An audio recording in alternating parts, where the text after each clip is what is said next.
السلام عليكم ورحمة الله وبركاته. اللهم صل وسلم وبارك على سيدنا محمد وعلى آله وصحبه أجمعين، عليه أفضل الصلاة والسلام. ازيكم يا حبايبي، عاملين ايه؟ يا رب تكونوا بخير، يا رب تكونوا في تمام صحة وأحسن حال. هعمل معاكم النهاردة إن شاء الله بإذن الله البلح الأسود بالسمنة البلدي، حاجة كده يعني جميلة جدا. وسندوتشات برضو للانش بوكس، وسندوتشات في البيت بقى، كل الحاجات دي بتدي طاقة وجميلة أوي أوي يعني. هنسمي الله كده، نحط معلقتين سمنة،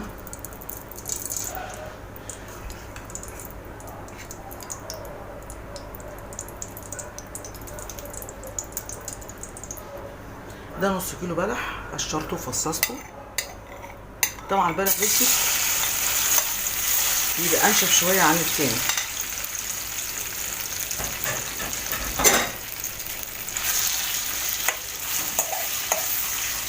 طبعا الواحد يعني كده كده التاني بحط عليه برضو شويه لبن. ده طبعا بحط له لبن اكتر شويه يطريه ويخليه حلو.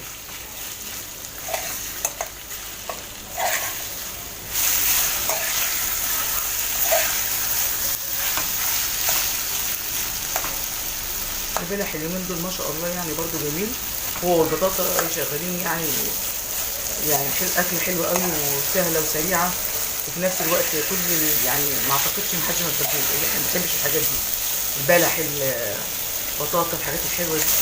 مع الشتا بقى تبقى الحاجات دي حلوه. نحط لها بقى شويه لبن،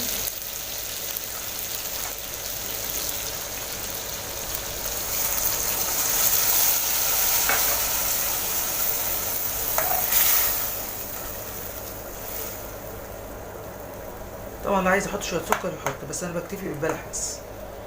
سعراته الحراريه حلوه قوي قوي فيه، بيبقى حلو قوي للجسم، في نفس الوقت بيدي طاقه جامده جدا. سيبها بقى شويه بيطرى ازاي بعد اللبن. سيبه شويه كمان.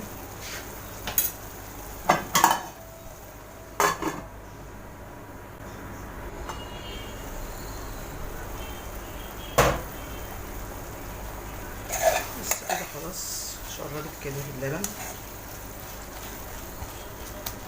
وطريت اهي، وزي ما انتم شايفين بصوا حلو ازاي. انا يعني ده نص كيلو مثلا، ساعات بعمل اكتر من كده وبنعمل سندوتشات بيبقى جميل جدا. برضه سندوتش كده اللانش بوكس بيبقى جميل برضه قوي، يدي طاقه للطفل يعني. حاجه جميله، يا رب تكون عجبتكم، بسيطه وثواني على البوتاجاز وانتوا واقفه، مفيش اي حاجه. طول ما البلح موجود بنعمل كده، او بناكله كده ساعات بجبنه وناكله ساعات كده، بيبقى جميل جدا جدا جدا، حاجه كده تغيير يعني. يا رب يكون عجبكم ويكون حاجه كده بسيطه لكم، حاجه كده حلوه ولذيذه وسهله، وعلى طول كده تعملي مثلا سندوتشات جميله جدا.